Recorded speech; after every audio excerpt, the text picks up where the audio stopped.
najis sebagai prasyarat untuk sempurnanya, sahnya ibadah kita, sholat kita, dan juga ibadah-ibadah yang lainnya. Najis yang pertama yaitu darah, yang kedua bangkai, yang ketiga sekarang kita bahas yaitu lahmul khinzir, yaitu daging babi.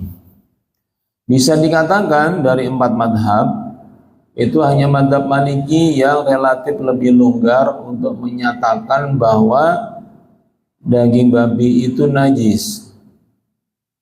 Madhab Maliki yang ada uraian tidak selalu yang haram itu najis, termasuk babi gitu maksudnya. Beberapa unsur dari babi itu dipandang tidak sampai tingkatan najis. Tapi 3 madhab yang lainnya itu menyatakan dengan tegas bahwa di samping babi itu diharamkan untuk dimakan, dia juga najisnya najis mughalladhah. Baik itu madhab Hanafi, baik itu Asy-Syafi'i maupun Hambali. Maka mari kita betul-betul hati-hati dalam masalah ini. Apa dalilnya bahwa daging babi itu najis? Adalah yang pertama, menurut beliau Syekh As-Said Sabiq dalam kitab Fikih Sunnah ini, karena ada sebuah ayat, kulla ajidu fima uhiya ilayya muharraman ala ta'imin yat'amuhu illa ayyakuna maitatan aw daman masfuhan aw lahma khinjirin fa innahu rijsun. Katakanlah, wahai Muhammad, tiadalah aku mendapati di dalam apa yang ada diwahyukan kepadaku sesuatu yang diharamkan untuk dimakan orang yang memakannya, kecuali 1 maitah, yaitu bangkai, 2 daman masfuhan, yaitu darah yang mengalir, dan yang ketiga lahma khinzirin, yaitu daging babi. Nah, kenapa itu diharamkan? Karena fa innahu rijsun, karena dia itu adalah najis. Rijsun di sini bermakna najis. Ai fa inna dzalika kullahu khabisun ta'afu tiba'us salimah. Ya, karena sesungguhnya semua tadi darah, bangkai, daging babi itu semuanya ta'afu tiba'as salimah. Itu pasti dijauhi oleh yang bertobiat yang normal sajalah, yang sehat, yang baik, itu pasti akan merasa jijik atau tidak suka. Cuman mungkin jenengan mengalami bangga, saya nggak tahu lah ya. Kalau di waktu saya masih kecil itu di desa-desa, di kampung-kampung itu, misalnya habis nyembelih ayam itu darahnya ditampung, termasuk sapi itu darahnya ditampung, kemudian ternyata digoreng. Namanya apa Pak? Ada yang tahu? Namanya didih ya. Nah, didih itu dimakan dalam keadaan selamatan, dalam rangka untuk misalnya tahlilan gitu. Tetapi mungkin karena awamnya kemudian juga darahnya itu dimakan, yang mana terang-terangan itu darahnya darah yang masfuh, yang tumpah, darah mengalir gitu. Maka ini menjadi PR ya, tentang keawaman umat itu seperti itu gitu ya. Nah, bagi yang tahu itu darah itu haram, ya tentu ta'afu tiba'u salimah, jadi jiwa yang normal saja itu mesti merasa jijik untuk memakannya gitu. Khabis, ya, buruk. Meskipun secara letterlock Bapak sekalian, kalau jenengan sedikit ngerti bahasa Arab, apa itu domir? Domir itu kata ganti, kata fa innahu rijsun, maka sesungguhnya dia itu rijs. Hu ini domir hu itu artinya huwa, artinya dia, artinya satu. Disebutnya ada 3, bangkai, darah yang mengalir, dan daging babi. Kalau misalnya ini mau dikatakan semuanya rijs, tentu fa innahum gitu ya, fa innahum atau fa innahunna rijsun gitu. Tapi di sini fa innahu. Maka secara bahasa sebenarnya yang dimaksud rijs ini adalah khususnya daging babi. Tetapi para ulama, khususnya disebutkan di sini adalah Syekh Asyid Sabiq mengatakan fad-dhamir raji'un ilal anwa'its tsalasah. Dhamir hu itu atau huwa itu kembalinya kepada 3 tadi, yaitu bangkai, darah yang mengalir, dan daging babi. Wa yajuzu al-harzu bi sya'ril khinzir fi adari qaulai al-ulama'i. Meskipun disebutkan secara umum itu najis, tetapi dari 2 pendapat para ulama itu separuhnya mengatakan bahwa rambutnya babi itu boleh dipakai untuk benang jahit. Jadi sebagian ulama meskipun tetap meyakini daging babi itu haram dan najis, tetapi diberikan kecuali, yaitu rambutnya babi itu, bulunya babi itu boleh ya, bukan dianjurkan, dibolehkan dipakai untuk menjadi benang jahit. Benangnya ya, benang jahit itu dibolehkan, tapi tidak semuanya. Itu qaulai al-ulama'i. Jadi satu di antara 2 pendapat ulama demikian. Nah, terus bagaimana, apakah ulama yang membolehkan itu berarti membatalkan keyakinannya bahwa daging babi itu haram sekaligus najis? Tidak. Tetapi mengecualikan saja. Satu. Yang kedua, ini kan memang judulnya adalah, kalau jenengan amati ayatnya itu, yaitu muharraman ala ta'imin, diharamkan untuk orang yang makan itu memakannya. Maksudnya masuk ke dalam tubuhnya kita gitu, dimakan. Sementara benang jahitnya nggak dimakan, hanya untuk merangkai pakaian kita ya, untuk menjahit lah gitu. Makanya ya bisa dimaklumi kalau ada yang membolehkan menggunakan bulu babi itu sebagai benang untuk jahitannya. Tentu itu bukan dianjurkan ya. Mungkin kalau dulu di awal-awal itu kita sering mendengar ya, bukan cuma urusan benang, urusan obat-obatan itu banyak mengandung alkohol, sirup, ada mentol, ada alkoholnya. Dulu kan begitu. Dulu di awal-awal ya tahun 80, 70, 90 itu kan belum ada label halal untuk obat-obatan. Nah, sekarang alhamdulillah akhirnya muncul label halal. Ini juga, ini sekarang lagi proses suntik untuk jamaah haji, vaksin vaksin yang diindikasi adalah ada unsur babinya, atau yang kemarin itu lagi rame MBG itu katanya MBG ya, itu nampannya dideteksi ada unsur babinya. Itu semuanya proses, semua yang terungkap di permukaan viral begitu, itu ulama dan intelektual muslim pasti akan terus bergerak mencari solusinya atau alternatifnya.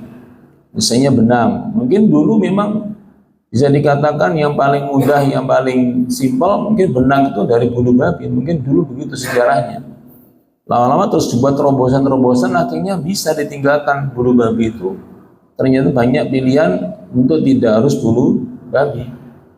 Di samping tentu saja ada teori konspirasi bahwa sebenarnya dari dulu juga sudah ada benang yang terbuat bukan dari bulu babi juga bisa, tapi sengaja untuk meracuni, mengelabui, membuat was-was kaum muslimin dengan seolah-olah bahan benang jahit itu hanya bulu babi yang terbaik misalnya. Itu teori konspirasi, kita nggak bisa membuktikan fakta dan datanya dari mana, kita nggak tahu.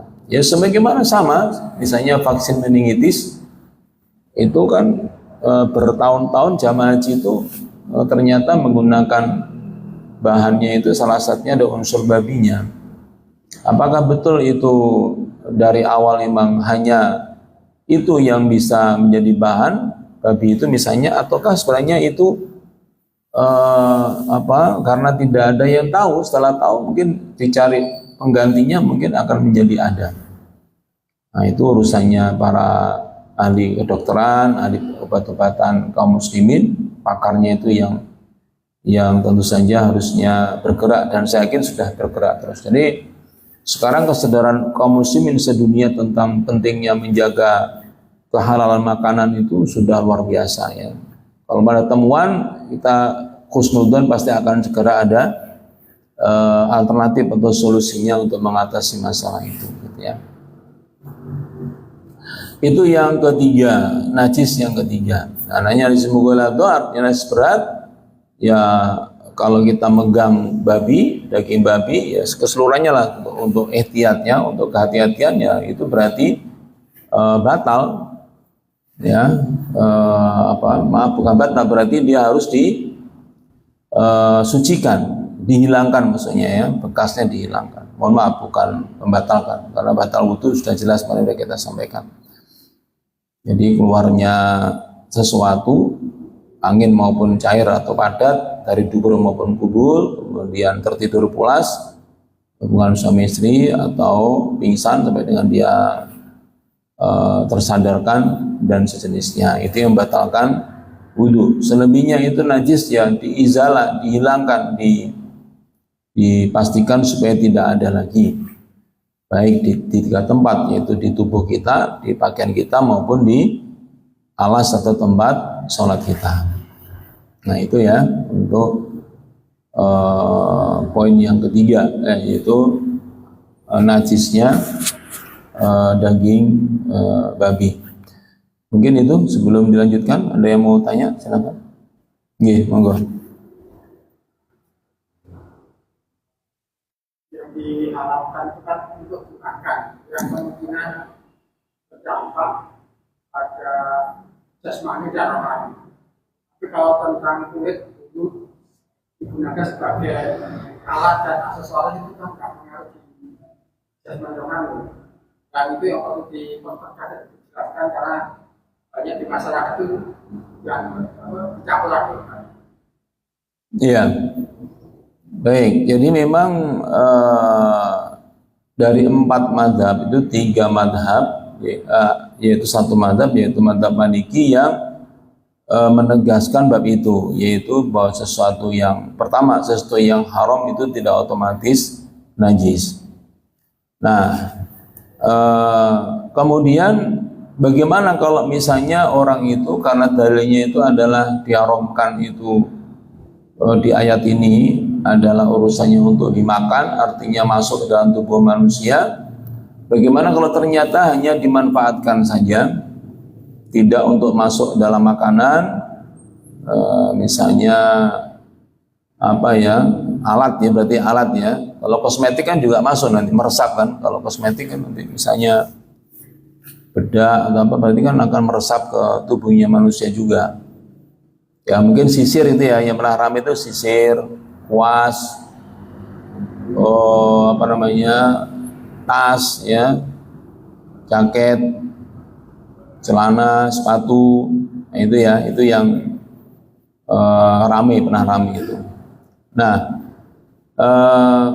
yang jelas, yang sudah fix, yang sudah pasti adalah kalau dimakan atau diminum itu sudah pasti ya. Nah sekarang kalau yang hanya untuk selain itu, nah disebutkan dalam kitab fikih sunnah ini hanya bulu saja.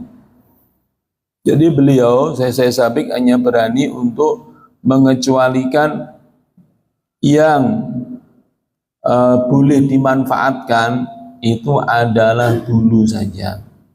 Tetapi kalau kita kembalikan kepada madhab yang 4, yang bermacam-macam pendapatnya gitu loh. Jadi kebolehan itu kenapa? Karena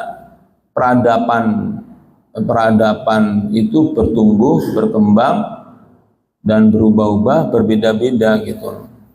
Artinya kebolehan itu bagi kaum muslimin yang kemudian berupaya untuk mencari yang terbaik, dia pasti akan berupaya untuk meninggalkan perkara-perkara yang mengandung unsur keharaman untuk dimakan, walaupun dibolehkan. Makanya akhirnya pada akhirnya nanti akan ditinggalkan semuanya, walaupun redaksinya hanya makanan dan minuman misalnya, tetapi saya yakin kaum muslimnya ingin mencapai kesempurnaan dalam beribadah, dalam berislam, pasti akan, kalau ada pilihan alternatif yang lain, dia pasti akan mencari pilihan yang terjauhkan dari perkara yang diharamkan. Makanya yang kedua yang perlu kita pahami bahwa itu sifatnya adalah sebagian ulama itu membolehkan, bukan menganjurkan ya, mubah misalnya, membolehkan kalau tidak untuk dimakan itu dimanfaatkan, khususnya untuk peralatan dan sejenisnya yang tidak masuk ke tubuh manusia maupun yang tidak menempel sehari-hari. Makanya kayak yang agak sensitif misalnya nanti adalah pakaian, jaket, sepatu, tas, karena dia menempel bersama terus dengan kita. Bagaimana nanti pas waktu sholat, karena kalau dia pas puasa itu masuknya. Tapi kalau alat-alat itu relatif lebih longgar. Makanya tadi disebutkan contoh itu benang. Benang sebenarnya kan nempel, tapi mungkin kenapa saya sampai gitu menyebutkan seperti itu? Ya mungkin karena sifatnya tidak dominan. Sebagian kecil unsur dari baju atau pakaian adalah benang jahitnya gitu. Jadi tidak mendominasi, artinya tidak bergantung dominan kepada benda najis tersebut gitu ya, yang dikecualikan itu. Jadi itu posisinya begitu ya. Jadi kebolehan itu pasti bagi kaum muslim pasti akan dicari lagi kira-kira apa ada pilihan lainnya. Misalnya kuas atau saput. Ya kuas itu selama ini hanya beli-beli saja tuh. Ternyata setelah puluhan tahun, ternyata itu bulu babi, gitu ya. Akhirnya kan umat Islam mencari solusi. Oh ternyata itu yang dipakai, apa enggak ada, ya katanya yang paling bagus itu, yang paling cocok dengan kebutuhan dan fungsinya adalah itu. Ya dicari terus sampai akhirnya gimana supaya enggak tergantung lagi dengan bulu babi. Seterusnya begitu. Pada akhirnya seiring dengan kemajuan ilmu pengetahuan teknologi itu, umat Islam pasti akan menjauhi perkara kebolehan sebagian yang dikecualikan dalam unsur babi itu sendiri. Gitu ya. Itu saya kira ya. Baik, ada lagi? Ada ya? Baik, meskipun demikian, meskipun ada yang berpendapat tidak semua yang haram itu najis, tapi ya tentu bukan berarti kita kemudian lebih gitu ya, lebih seperti yang dikatakan guru saya itu. Meskipun ada ulama yang mengatakan babi itu haram tapi enggak najis, ya masuk umat Islam gendongi anaknya babi dibawa kemana-mana, kayaknya nggak mungkin lah gitu ya, gitu maksudnya. Jadi kalau ulama mengatakan boleh itu bukan berarti ulama itu ngambil kesempatan dalam kesempitan, itu hanya untuk menghukumi saja. Ulama-ulama itu sebenarnya warok ya, menjaga betul dari perkara-perkara yang mubah pun berusaha dihindari. Tetapi itu kan karena ditanya oleh umat, atau untuk menjelaskan pada umat, atau untuk yang awam yang baru belajar supaya bisa menerima secara minimal pun dia masih bisa ditoleransi gitu. Bila ulamanya ya nggak mungkin lah itu kemudian justru malah menjalankan apa-apa yang dibolehkan, itu pasti akan berusaha dijauhinya, karena masih banyak pilihan bagi orang soleh, bagi ulama itu menjaga dari sifat yang mubahnya itu dilakukan, apalagi yang makruh, yang mubahnya berusaha untuk tidak. Itulah kalau ulama, makanya ilmunya barokah, keikhlasannya luar biasa, menjaga atap-atap Islam luar biasa, sehingga akhirnya mereka ilmunya itu bertahan berabad-abad lamanya ya. Itulah barokahnya orang yang soleh, yang betul-betul menjaga kewaraan dirinya. Semoga kita bisa meneladaninya. Wallahu a'lam bishawab. Itu saya kira bisa saya sampaikan. Kita lanjut pada insyaallah pertanyaan berikutnya, yaitu jenis najis yang berikutnya. Kita tutup dengan doa. A'udzubillahi minasyaitonir rajim. Bismillahirrahmanirrahim. Allahumma shalli ala Muhammad wa ala ali Muhammad. Alhamdulillahi rabbil alamin. Allahumma inna na'udzubika min jahdil bala wa tarki syaqa wa su'il qada wa syamatatil a'da. Allahumma qasim lana min khashyatika ma tahulu bainana wa baina ma'asika wa min ta'atika ma tuballighuna bihi jannatak wa min al-yaqini ma yuhawwinu bihi 'alaina musibatid dunya wa mati'na bi asma'ina wa basarina wa quwwatina ma ahyaytana waj'al waritha minna waj'al atharana 'ala man zalamana wansurna 'ala man adana wa la taj'al musibatana fi dinina wa la taj'al ad-dunya akbara hammina wa la mablagha ilmina wa la tusallit 'alaina man la yarhamuna. Rabbana atina fid dunya hasanah wa bil akhirati hasanah wa qina adzabannar. Subhana rabbika rabbil izzati amma yasifun wa salamun 'alal mursalin walhamdulillahi rabbil alamin. Subhanakallahumma wa bihamdika asyhadu an la ilaha illa anta astaghfiruka wa atubu ilaik. Assalamualaikum warahmatullahi wabarakatuh.